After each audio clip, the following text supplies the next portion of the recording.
justice. And believe it or not, the thought of doing that kind of appealed to me. The timing seemed right. Justice was on my mind. Well, actually, injustice was on my mind. It was 56 years ago this week that a young activist named John Lewis led more than 600 marchers across the Edmund Pettus Bridge in Selma, Alabama. And footage of the state troopers violently attacking those marchers shocked us. And yes, I can say it shocked us. I was a freshman in college, and we watched with some of my friends as we saw the violence take place.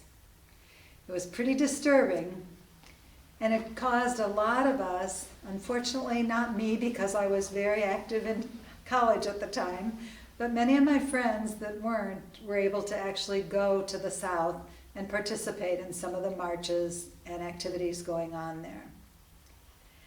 But here we are 50 years later, more than 50 years later, and we're still talking about racial injustice.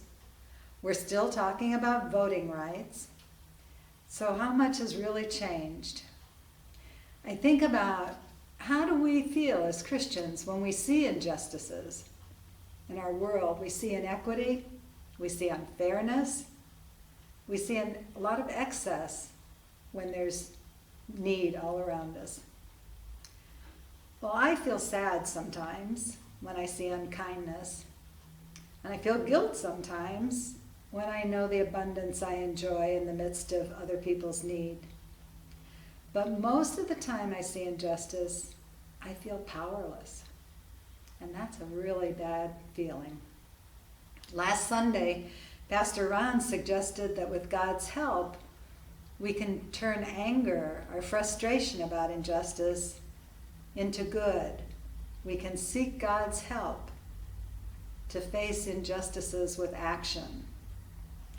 So I pray this week that I'm able to do that the next time I feel powerless in the face of an injustice, that I can pray, that I can ask for God's help to help me spur into action and passion to do something about the injustice.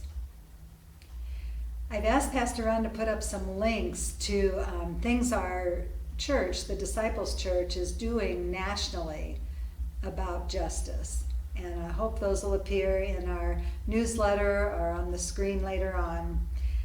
But also in our own church, there's a new group forming, and it's called Shelter from the Storm. Come join us sometimes as we seek to look at injustice in our local community and to pray God's help to take some action.